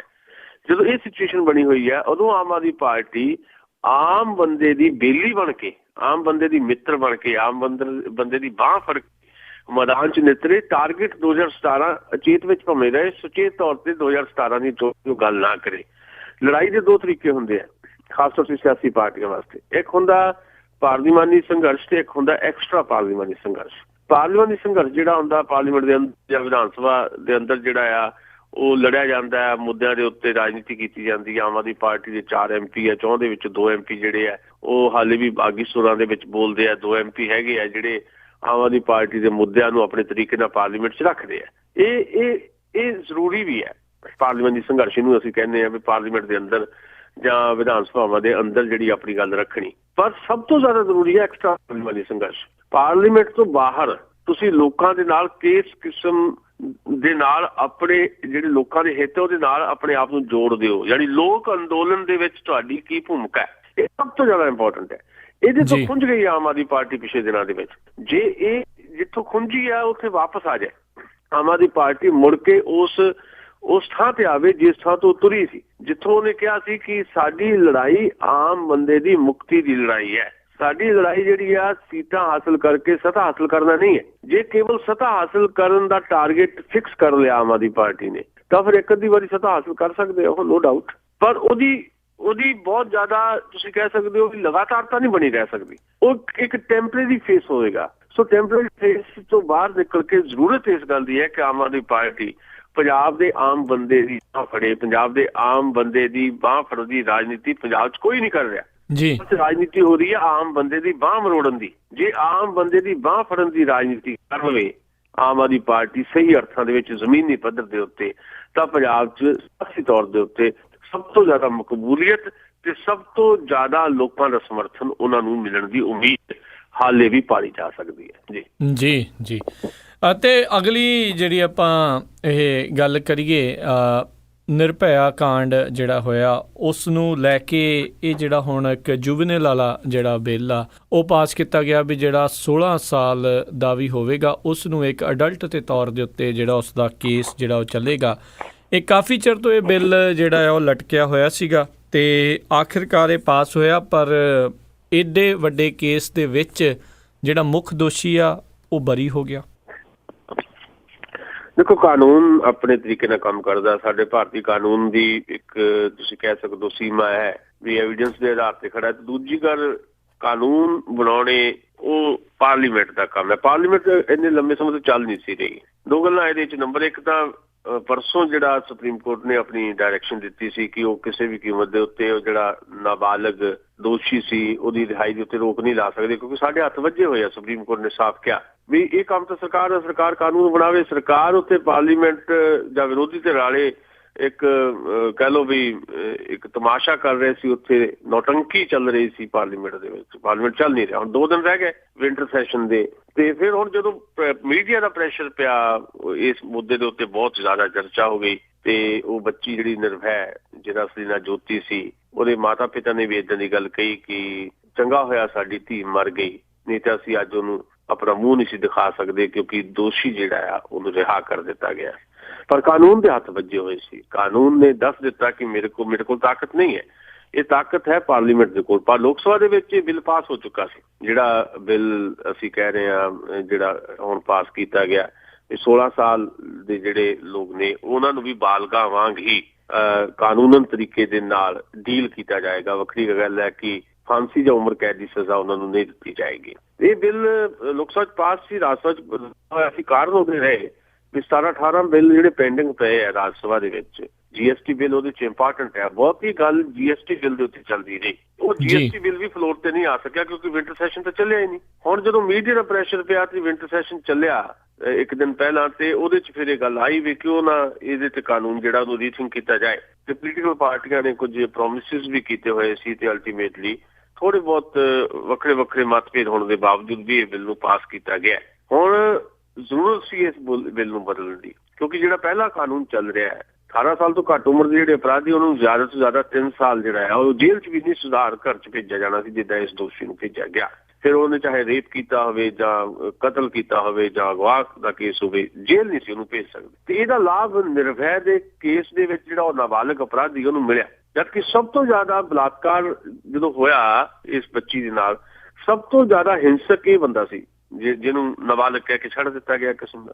ਸੋ ਇਸ ਕਰਕੇ ਸੁਪਰੀਮ ਕੋਰਟ ਨੇ ਵੀ ਕਹਿਤਾ ਵੀ ਸਾਡੇ ਹੱਥ ਵੱਜੇ ਹੋਏ ਆ, ਇਸ ਕਰਕੇ ਕਾਨੂੰਨ ਬਦਲਣ ਦੀ ਜ਼ਰੂਰਤ ਸੀ। ਹੁਣ ਕਾਨੂੰਨ ਬਦਲਿਆ ਗਿਆ, ਪਰ ਉਹਦੇ ਬਾਵਜੂਦ ਵੀ ਇਸ ਕਾਨੂੰਨ ਦੇ ਵਿੱਚ ਇਹ ਕੀਤਾ ਗਿਆ ਕਿ ਵੱਧ ਤੋਂ ਵੱਧ ਸਜ਼ਾ ਜਿਹੜੀ ਹੈ 7 ਸਾਲ ਹੋ ਸਕਦੀ ਹੈ। ਉਮਰ ਕੈਦ ਜਾਂ ਫਾਂਸੀ ਜਿਹੜੀ ਹੈ ਇਹਦੇ 'ਚ ਇਸ ਉਮਰ ਦੇ ਵਰਗ ਦੇ ਵਿੱਚ ਨਹੀਂ ਦਿੱਤੀ ਜਾ ਸਕਦੀ। ਸੋ ਅਲਟੀਮੇਟਲੀ ਇਸ ਕਿਸਮ ਦੀ ਸਿਚੁਏਸ਼ਨ ਜਿਹੜੀ ਉਹ ਬਣੀ ਹੈ ਤੇ ਹੁਣ ਵੱਖ-ਵੱਖ ਪਾਰਟੀਆਂ ਨੇ ਇਹਦੇ ਤੇ ਸਹਿਮਤੀ ਵੀ ਪ੍ਰਗਟ ਕੀਤੀ ਹੈ। ਪਰ ਜੇ 6 ਮਹੀਨੇ ਪਹਿਲਾਂ ਕਿ ਇਹ ਜਿਹੜਾ ਕਾਨੂੰਨ ਜਿਹੜਾ ਆ ਉਹਦੇ ਤੇ ਇਹ ਸਹਿਮਤੀ ਬਣ ਜਾਂਦੀ, ਰਾਜ ਸਭਾ ਦੇ ਵਿੱਚ ਬਿੱਲ ਦੇ ਉੱਤੇ ਸਹਿਮਤੀ ਬਣ ਜਾਂਦੀ, ਤੇ ਲਾਜ਼ਮੀ ਤੌਰ ਤੇ ਉਹ ਜਿਹੜਾ ਨਿਰਭੈ ਦਾ ਦੋਸ਼ੀ ਸੀ ਉਹਨੂੰ ਵੀ ਸਜ਼ਾ ਮਿਲ ਜਾਣੀ ਸੀ। ਹੁਣ ਇਹ ਲਾਗੂ ਹੋਣਾ ਉਦੋਂ ਰਾਸ਼ਟਰਪਤੀ ਸਾਹਿਬ ਨੇ ਇਹਦੇ ਦਸਤਖਤ ਕਰ ਦਿੱਤੇ ਜੀ। ਪਰ ਫਿਰ ਵੀ ਤਸੱਲੀ ਪ੍ਰਗਟ ਕੀਤੀ ਜਾ ਰਹੀ ਹੈ ਵੀ ਭਾਵੇਂ ਜੋ ਵੀ ਹੈ ਦੇਰ ਆਏ ਦਰੁਸਤ ਆਏ, ਇਸ ਮਸਲੇ ਦੇ ਉੱਤੇ ਜਿਹੜਾ ਕਾਨੂੰਨ ਬਣਿਆ ਇਹਦੇ ਨਾਲ ਇਸ ਕਿਸਮ ਦੀ ਮਾਨਸਿਕਤਾ ਵਾਲੇ, ਭਾਵੇਂ ਇੱਕ ਕਹਿਣ ਨੂੰ ਬਾਲ ਮਾਨਸਿਕਤਾ ਹੋਵੇ, ਪਰ ਉਹਦੇ 'ਚ ਹਿੰਸਕ ਪ੍ਰਵਿਰਤੀ ਇੰਨੀ ਜ਼ਿਆਦਾ ਪੈਦਾ ਹੋ ਚੁੱਕੀ ਹੈ ਤਾਂ ਫਿਰ ਉਹਨੂੰ ਡੀਲ ਕਰਨ ਦਾ ਕਾਨੂੰਨ ਜਿਹੜਾ ਹੈ ਉਹ ਸਾਡੇ ਕੋਲ ਰਹੇਗਾ। ਇਸ ਗੱਲ ਦੀ ਤਸੱਲੀ ਹਰ ਪਾਸੋਂ ਪ੍ਰਗਟ ਕੀਤੀ ਜਾ ਰਹੀ ਜੀ। ਜੀ ਅਤੇ ਆਪਾਂ ਜੇ ਅਗਲੀ ਜਾਂਦੇ ਗੱਲ ਕਰ ਲਈ, ਅਰੁਣ ਜੇਤਲੀ ਹੁਣੀ ਕੜਿੱਕੀ 'ਚ ਫਸੇ ਜਾਂਦੇ ਆ, ਉਹਨਾਂ ਦੇ ਖਿਲਾਫ ਜਿਹੜਾ ਕਾਫੀ ਕੁਛ ਬਾਹਰ ਆ ਰਿਹਾ। ਅਤੇ ਭਾਜਪਾ ਦੇ ਹੀ ਜਿਹੜੇ ਹੈਗੇ ਨੇ MP ਕੀਰਤੀ ਆਜ਼ਾਦ, ਉਹਨਾਂ ਨੇ ਇਹ ਧਮਕੀ ਦਿੱਤੀ ਆ, ਇੱਕ ਹਿਸਾਬ ਨਾਲ ਕਿਹਾ ਆ ਵੀ ਮੇਰੇ ਕੋਲ ਅਜਿਹੀ CD ਵੀ ਮੌਜੂਦ ਆ, ਜੇ ਉਹ ਸਾਹਮਣੇ ਆ ਜਾਵੇਗੀ ਤਾਂ ਜੇ ਉਹ ਸਾਹਮਣੇ ਲਿਆਉਂਦੇ ਨੇ ਤਾਂ ਭਾਰਤ ਦੀ ਜਿਹੜੀ ਆ ਰਾਜਨੀਤੀ ਆ ਉਸ ਦੇ ਵਿੱਚ ਅੱਗ ਲੱਗ ਜਾਵੇਗੀ। ਅਤੇ ਭਾਜਪਾ ਦੇ ਹੁੰਦੇ ਹੋਏ ਦੋਨੋਂ ਹੀ ਜਿਹੜੇ ਭਾਜਪਾ ਦੇ ਨੇ ਤੇ ਫਾਈਨੈਂਸ ਮਿਨਿਸਟਰ ਖਿਲਾਫ ਲਗਾਤਾਰ ਇੱਦਾਂ ਬੋਲ ਰਹੇ ਆ, ਪਰ ਉਹਨਾਂ ਦੇ ਖਿਲਾਫ ਅਜੇ ਤੱਕ ਕੋਈ ਖਾਸ ਕਾਰਵਾਈ ਨਹੀਂ ਹੋਈ। ਦੋ ਗੱਲਾਂ ਇਹਦੇ 'ਚ ਮੈਂ ਕਰਨੀਆਂ। ਨੰਬਰ 1, ਇਸ ਐਪੀਸੋਡ ਨੇ ਅਰੁਣ ਜੇਤਲੀ, ਜਿਨ੍ਹਾਂ ਦਾ ਇੱਕ ਬੜਾ ਸਾਫ਼ ਸੁਥਰਾ ਅਕਸ ਰਿਹਾ ਸੀ ਹੁਣ ਤੱਕ, ਉਹਨਾਂ ਦੇ ਅਕਸ ਨੂੰ ਬਹੁਤ ਧੁੰਦਲਾ ਕਰ ਦਿੱਤਾ ਹੈ। ਅਰੁਣ ਜੇਟਲੀ ਦੇ ਸਾਫ਼ ਸੁਥਰੇ ਅਕਸ ਕਰਕੇ ਹੀ ਭਾਵੇਂ ਅੰਮ੍ਰਿਤਸਰ ਤੋਂ ਕੈਪਟਨ ਅਮਰਿੰਦਰ ਦੇ ਮੁਕਾਬਲੇ ਉਹ ਹਾਰ ਗਏ, ਉਹਦੇ ਬਾਵਜੂਦ ਪਹਿਲਾਂ ਉਹਨਾਂ ਨੂੰ ਨਰਿੰਦਰ ਮੋਦੀ ਸਰਕਾਰ ਬਣਦੀਆਂ ਦੋ ਅਹਿਮ ਜਿਹੜੇ ਮਹਿਕਮੇ ਦਿੱਤੇ ਗਏ, ਬਾਅਦ ਵਿੱਚ ਫਾਈਨਾਂਸ ਦਾ ਮਹਿਕਮਾ ਪੂਰਨ ਤੌਰ ਤੇ ਉਹਨਾਂ ਦੇ ਹਵਾਲੇ ਕੀਤਾ ਗਿਆ। ਪਰ ਉਹੀ ਅਰੁਣ ਜੇਟਲੀ ਜਿਹੜੇ ਹੈ ਅੱਜ ਉਹਨਾਂ ਦਾ ਅਕਸ ਜਿਹੜਾ ਆ ਜੇ ਧੁੰਦਲਾ ਹੋ, ਉਹਦੇ ਚ ਤੁਸੀਂ ਆਮ ਆਦਮੀ ਪਾਰਟੀ ਨੂੰ ਕਹਿ ਸਕਦੇ ਕਿ ਆਮ ਆਦਮੀ ਪਾਰਟੀ ਨੇ ਉਚੇਚ ਕਰਕੇ ਉਹਨਾਂ ਦੇ ਅਕਸ ਨੂੰ ਧੁੰਦਲਾ ਕੀਤਾ ਹੋਵੇ। ਆਮ ਆਦਮੀ ਪਾਰਟੀ ਨੇ ਤੇ ਜਦੋਂ ਦਿੱਲੀ ਚ ਰਜਿੰਦਰ ਕੁਮਾਰ ਜਿਹੜੇ ਪਰਸਨਲ ਸੈਕਟਰੀ ਆਪਣੇ ਪ੍ਰਿੰਸੀਪਲ ਸੈਕਟਰੀ ਹੈ ਚੀਫ ਮਿਨਿਸਟਰ ਅਰਵਿੰਦ ਕੇਜਰੀਵਾਲ ਦੇ, ਉਹਨਾਂ ਤੇ ਸੀਬੀਆਈ ਦੇ ਜਦੋਂ ਛਾਪੇ ਪਏ, ਉਸ ਤੋਂ ਬਾਅਦ ਆਮ ਆਦਮੀ ਪਾਰਟੀ ਤਾਂ ਹਮਲਾਵਰ ਹੋਈ ਹੈ। ਪਰ ਆਮ ਆਦਮੀ ਪਾਰਟੀ ਤੋਂ ਵੀ ਜ਼ਿਆਦਾ ਤੇਜ਼ੀ ਦੇ ਨਾਲ ਤੇ ਜ਼ਿਆਦਾ ਐਵੀਡੈਂਸ ਲੈ ਕੇ ਤਿੱਖੇ ਰੂਪ ਦੇ ਵਿੱਚ ਭਾਰਤੀ ਜਨਤਾ ਪਾਰਟੀ ਦੇ ਹੀ ਮੈਂਬਰ ਪਾਰਲੀਮੈਂਟ ਕੀਰਤੀ ਆਜ਼ਾਦ ਨੇ ਅਰੁਣ ਜੇਟਲੀ ਨੂੰ ਤੁਸੀਂ ਕਹਿ ਸਕਦੇ ਹੋ ਸਾਫ਼ ਲਫ਼ਜ਼ਾਂ ਦੇ ਵਿੱਚ ਕਾਹੇ ਜੋਗਾ ਨਹੀਂ ਛੱਡਿਆ, ਕਿਸੇ ਜੋਗਾ ਨਹੀਂ ਛੱਡਿਆ ਜੀ। ਹੁਣ ਵੱਖਰੀ ਗੱਲ ਹੈ, ਪ੍ਰਧਾਨ ਮੰਤਰੀ ਨਰਿੰਦਰ ਮੋਦੀ ਕਹਿੰਦੇ ਆ ਕਿ ਅਰੁਣ ਜੇਟਲੀ ਪਾਕ ਸਾਫ਼ ਨਿਕਲੇ ਹੋਣਗੇ, ਜਿੱਦਾਂ ਬਾਕੀ ਪਿਛਲੇ ਕੇਸਾਂ ਦਾ ਕੁਝ ਉਹਨਾਂ ਨੇ ਹਵਾਲਾ ਦਿੱਤਾ। ਹਵਾਲਾ ਕੇਸ ਦੇ ਵਿੱਚ ਖਾਸ ਤੌਰ ਦੇ ਉੱਤੇ ਅਡਵਾਨੀ ਸਾਹਿਬ ਦਾ ਉਹਨਾਂ ਨੇ ਜ਼ਿਕਰ ਕੀਤਾ, ਇਹ ਵੱਖਰੀ ਗੱਲ ਹੈ। ਪਰ ਇੱਕ ਵੱਡਾ ਮਸਲਾ ਇਹ ਹੈ, ਇੱਕ ਗੱਲ ਤਾਂ ਇਹ ਹੋ ਗਈ ਕਿ ਰਾਜਨੀਤਿਕ ਤੌਰ ਦੇ ਉੱਤੇ ਬਹੁਤ ਜ਼ਿਆਦਾ ਨੁਕਸਾਨ ਇਹਦੇ ਨਾਲ ਆਮ ਆਦਮੀ ਭਾਰਤੀ ਜਨਤਾ ਪਾਰਟੀ ਤੇ ਖਾਸ ਤੌਰ ਤੇ ਅਰੁਣ ਜੇਟਲੀ ਨੂੰ ਹੋਇਆ ਤੇ ਉਹਨਾਂ ਦਾ ਅਕਸ ਜਿਹੜਾ ਆ ਉਹ ਖਾਸਾ ਧੁੰਦਲਾ ਹੋਇਆ। ਦੂਜੀ ਗੱਲ ਜਿਹੜੀ ਇਹਦੇ ਚ ਬੜੀ ਮਹੱਤਵਪੂਰਨ ਹੈ ਵੀ ਭਾਰਤੀ ਜਨਤਾ ਪਾਰਟੀ ਦਾਅਵਾ ਇਹ ਕਰਦੀ ਹੈ ਕਿ ਉਹ ਦੇਸ਼ ਦੀ ਸਭ ਤੋਂ ਜ਼ਿਆਦਾ ਅਨੁਸ਼ਾਸਿਤ ਪਾਰਟੀ ਹੈ। ਅਨੁਸ਼ਾਸਿਤ ਪਾਰਟੀ ਹੋਣ ਦਾ ਮਤਲਬ ਕਾਗਜ਼ਾਂ 'ਚ ਨਹੀਂ ਹੋਣਾ ਚਾਹੀਦਾ, ਉਹ ਜ਼ਮੀਨੀ ਪੱਧਰ ਤੇ ਦਿਖਾਈ ਦੇਣਾ ਚਾਹੀਦਾ ਹੈ। ਜਿਹੜਾ ਨਹੀਂ ਦਿਖਾਈ ਦੇ ਰਿਹਾ, ਪਿਛਲੇ ਲੰਬੇ ਸਮੇਂ ਤੋਂ ਅਨੁਸ਼ਾਸਨ ਨਾਂ ਦੀ ਚੀਜ਼ ਜਿਹੜੀ ਹੈ ਉਹ ਭਾਰਤੀ ਜਨਤਾ ਪਾਰਟੀ ਚੋਂ ਉੜ ਗਈ ਹੈ। ਦੋ ਪਾਰਟੀਆਂ ਜਿਹੜੀਆਂ ਖੱਬੀਆਂ ਪਾਰਟੀਆਂ ਤੇ ਭਾਰਤੀ ਜਨਤਾ ਪਾਰਟੀ ਇਸ ਮਾਮਲੇ 'ਚ ਬਿਹਤਰ ਮੰਨੀਆਂ ਜਾਂਦੀਆਂ ਰਹੀਆਂ ਕਿ ਇਹ ਕਾਡਰ ਆਧਾਰਿਤ ਪਾਰਟੀਆਂ। ਦੂਜੀ ਗੱਲ, ਇਹਨਾਂ 'ਚ ਡਿਸਿਪਲਿਨ ਬਹੁਤ ਹੈ ਤੇ ਸ਼ਾਇਦ ਕਮਿਊਨਿਸਟ ਪਾਰਟੀਆਂ ਨੇ ਤਾਂ ਹਾਲੇ ਤੱਕ ਇਸ ਡਿਸਿਪਲਿਨ ਨੂੰ ਕਾਇਮ ਰੱਖਿਆ, ਪਰ ਭਾਰਤੀ ਜਨਤਾ ਪਾਰਟੀ ਇਸ ਡਿਸਿਪਲਿਨ ਨੂੰ ਕਾਇਮ ਨਹੀਂ ਰੱਖ ਸਕੀ। ਤੁਹਾਡੇ ਸਾਹਮਣੇ ਹੀ ਹੈ, ਨਵਜੋਤ ਸਿੱਧੂ ਤੇ ਉਹਨਾਂ ਦੀ ਪਤਨੀ ਲਗਾਤਾਰ ਆਪਣੀ ਸਰਕਾਰ, ਆਪਣੀ ਹੀ ਪਾਰਟੀ ਦੇ ਖਿਲਾਫ ਬੋਲਦੇ ਰਹੇ, ਹਾਲੇ ਵੀ ਉਹ ਪਾਰਟੀ ਦੇ ਵਿੱਚ ਹੈ, ਬੀਜੇਪੀ 'ਚ ਹੈ। ਅਡਵਾਨੀ ਸਾਹਿਬ ਜਦੋਂ ਨਰਿੰਦਰ ਮੋਦੀ ਨੇ ਬਣਨਾ ਸੀ ਪ੍ਰਧਾਨ ਮੰਤਰੀ, ਅਡਵਾਨੀ ਸਾਹਿਬ ਨੇ ਉਦੋਂ ਵਿਰੋਧ ਕੀਤਾ। ਜਿਹੜੀ ਅੱਜ ਸਾਡੀ ਵਿਦੇਸ਼ ਮੰਤਰੀ ਸੁਸ਼ਮਾ ਸਵਰਾਜ ਉਹ ਅਡਵਾਨੀ ਸਾਹਿਬ ਦੇ ਕੈਂਪ 'ਚ ਰਹੀ ਹੈ। ਇਸ ਦੇ ਨਾਲ ਸ਼ਤਰੂਘਨ ਸਿਨਹਾ ਤੋਂ ਲੈ ਕੇ ਜਸਵੰਤ ਸਿੰਘ ਤੇ ਯਸ਼ਵੰਤ ਸਿਨਹਾ ਤੱਕ, ਰਾਮ ਜੇਠਮਲਾਨੀ ਤੱਕ, ਇਹ ਸਾਰੇ ਲੋਕ ਆਪਣੀ ਹੀ ਪਾਰਟੀ ਦੀ ਸਖਤ ਨੁਕਤਾਚੀਨੀ ਕਰਦੇ ਰਹੇ। ਈਵਨ ਪ੍ਰਧਾਨ ਮੰਤਰੀ ਨਰਿੰਦਰ ਮੋਦੀ ਦੇ ਉੱਤੇ ਵੀ ਬੜੇ ਸਖਤ ਕਿਸਮ ਦੇ ਹਮਲੇ ਉਹਨਾਂ ਨੇ ਕੀਤੇ, ਉਹਦੇ ਬਾਵਜੂਦ ਉਹ ਪਾਰਟੀ 'ਚ ਹੈ, ਭਾਰਤੀ ਜਨਤਾ ਪਾਰਟੀ 'ਚ ਹੈ। ਫਿਰ ਕਾਹਦਾ ਅਨੁਸ਼ਾਸਨ ਪਾਰਟੀ 'ਚ ਰਹਿ ਗਿਆ। ਕੀਰਤੀ ਆਜ਼ਾਦ ਪਿਛਲੇ 8-9 ਸਾਲ ਤੋਂ ਕਹਿ ਰਿਹਾ ਕਿ ਅਰੁਣ ਜੇਟਲੀ ਨੂੰ ਉਹਨਾਂ ਨੇ 250 ਚਿੱਠੀਆਂ ਲਿਖੀਆਂ, ਦਰਜਨਾਂ ਈਮੇਲਸ ਕੀਤੀਆਂ ਕਿ ਜਵਾਬ ਅਰੁਣ ਜੇਟਲੀ ਨੇ ਦਿੱਤਾ ਨਹੀਂ। ਔਰ ਜਦੋਂ ਇਹ ਸਾਰਾ ਮਾਮਲਾ ਸਾਹਮਣੇ ਲਿਆ ਰਹੇ ਸੀ ਤੇ ਅਮਿਤ ਸ਼ਾਹ ਜਿਹੜੇ ਪ੍ਰੈਜ਼ੀਡੈਂਟ ਨੇ ਭਾਰਤੀ ਜਨਤਾ ਪਾਰਟੀ ਦੇ, ਉਹਨਾਂ ਨੇ ਬਕਾਇਦਾ ਕੀਰਤੀ ਆਜ਼ਾਦ ਨੂੰ ਬੁਲਾ ਕੇ ਇੱਕ ਲੰਚ ਕੀਤਾ ਤੇ ਨਾਲ ਉਹਨਾਂ ਨੂੰ ਰੋਕਣ ਦੀ ਕੋਸ਼ਿਸ਼ ਕੀਤੀ ਕਿ ਤੁਸੀਂ ਅਰੁਣ ਜੇਟਲੀ ਦੇ ਖਿਲਾਫ ਕਿਸੇ ਕਿਸਮ ਦੀ ਕੋਈ ਪ੍ਰੈਸ ਕਾਨਫਰੰਸ ਨਹੀਂ ਕਰਨੀ। ਕੀਰਤੀ ਆਜ਼ਾਦ ਨੇ ਕਿਹਾ ਕਿ ਮੈਂ ਰਿਸਪੈਕਟ ਕਰਦਾ ਪ੍ਰਧਾਨ ਮੰਤਰੀ ਨਰਿੰਦਰ ਮੋਦੀ ਦੀ, ਪਰ ਜਿਹੜੀ ਗੱਲ ਹੈ, ਜਿਹੜੇ ਮੇਰੇ ਕੋਲ ਐਵੀਡੈਂਸ ਹੈ, ਮੈਂ ਤਾਂ ਉਹ ਰੱਖਣੇ ਇਹ ਵੀ ਉਹ ਭਾਰਤੀ ਜਨਤਾ ਪਾਰਟੀ 'ਚ। ਕਾਰਨ ਇਹ ਹੈ ਵੀ ਕਿਤੇ ਨਾ ਕਿਤੇ ਸਿਆਸੀ ਤੌਰ ਦੇ ਉੱਤੇ ਸੌਦੇਬਾਜ਼ੀ ਵੀ ਚੜਿਆ ਕਰਦੀ ਹੈ। ਭਾਵੇਂ ਦੇਖਣ ਨੂੰ ਲੱਗਦਾ ਵੀ ਓਨੈਸਟੀ ਦੇ ਨਾਲ ਕੀਰਤੀ ਆਜ਼ਾਦ ਸਾਰੀਆਂ ਚੀਜ਼ਾਂ ਬਾਹਰ ਲਿਆ ਰਿਹਾ, ਦਿੱਲੀ ਕ੍ਰਿਕਟ ਐਸੋਸੀਏਸ਼ਨ ਦੇ ਵਿੱਚ ਜਿਹੜੇ ਕੱਪੜੇ ਹੋਏ ਉਹਨਾਂ ਨੂੰ, ਪਰ ਜੇ ਹਾਲੇ ਵੀ ਉਹ ਪਾਰਟੀ ਦੇ ਵਿੱਚ ਹੈ ਤੇ ਪਾਰਟੀ ਦੇ ਨਾਲ ਅੰਦਰ ਖਾਤੇ ਉਹਨਾਂ ਦੀ ਕੋਈ ਨਾ ਕੋਈ ਤਾਰ ਜਿਹੜੀ ਹੈ ਉਹ ਜੁੜੀ ਹੋਈ ਹੈ। ਇਸ ਕਰਕੇ ਮੈਨੂੰ ਲੱਗਦਾ ਹੈ ਕਿ ਕੀਰਤੀ ਆਜ਼ਾਦ ਨੇ ਜਿਹੜਾ ਦੂਜੀ ਧਮਕੀ ਦਿੱਤੀ ਹੈ ਕਿ ਮੇਰੇ ਕੋਲ ਹਾਲੇ, ਉਹਨਾਂ ਨੇ ਕੱਲ NDTV ਦੇ ਉੱਤੇ ਗੱਲਬਾਤ ਕਰਦਿਆਂ ਰਵੀਸ਼ ਕੁਮਾਰ ਦੇ ਨਾਲ ਇਹ ਗੱਲ ਕਹੀ ਕਿ ਮੇਰੇ ਕੋਲ ਤਾਂ ਇੱਕ ਇੱਦਾਂ ਦੀ ਹੋਰ ਸੀਡੀ ਹੈ ਜਿਹੜੀ ਭਾਰਤ ਦੀ ਸਿਆਸਤ 'ਚ ਪੂਰੀ ਤਰ੍ਹਾਂ ਅਗਲਾ ਦੇਗੀ।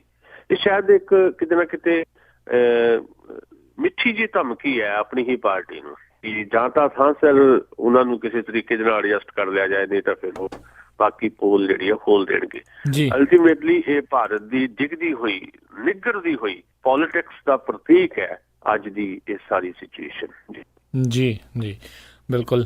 ਤੇ ਬਹੁਤ ਧੰਨਵਾਦ ਸੁਸ਼ੀਲ ਜੀ, ਤੁਸੀਂ ਸਾਡੇ ਨਾਲ ਜੁੜੇ, ਇਹਨਾਂ ਖਬਰਾਂ ਦੇ ਬਾਰੇ ਸਾਨੂੰ ਇਹ ਜਾਣਕਾਰੀ ਦਿੱਤੀ। ਅਗਲੇ ਬੁਲਟਨ ਤੱਕ ਲਈ ਤੁਹਾਡਾ ਬਹੁਤ ਅਸੀਂ ਧੰਨਵਾਦ ਕਰਦੇ ਹਾਂ। ਮਿਹਰਬਾਨੀ, ਸਤਿ ਸ਼੍ਰੀ ਅਕਾਲ। ਸ਼ੁਕਰੀਆ ਜੀ। ਤੇ ਸਰੋਤੋ, ਇੱਥੇ ਹੀ ਸਾਡਾ ਅੱਜ ਦਾ ਇਹ ਪ੍ਰੋਗਰਾਮ ਖਬਰ ਤੇ ਨਜ਼ਰ ਆਓ ਹੁਣ ਸਮਾਪਤ ਹੁੰਦਾ ਹੈ। ਹੁਣ ਮੈਨੂੰ ਰਾਜਕਨਵੀਰ ਸਿੰਘ ਨੂੰ ਵੀ ਇਜਾਜ਼ਤ ਦਿਓ। ਮੇਰੇ ਵੱਲੋਂ ਵੀ ਆਪ ਸਭ ਨੂੰ ਬਹੁਤ ਪਿਆਰ ਸਤਿਕਾਰ ਸਹਿਤ ਦੋਨੋਂ ਅੱਜ ਜੋੜ ਕੇ ਨਿੱਘੀ ਜਿਹੀ ਸਤਿ ਸ਼੍ਰੀ ਅਕਾਲ। ਜਿਉਂਦੇ ਵਾਸਤੇ ਰਹੋ, ਹੱਸਦੇ ਖੇਲਦੇ ਰਹੋ, ਸੁਣਦੇ ਰਹੋ ਪੰਜਾਬੀ ਰੇਡੀਓ USA।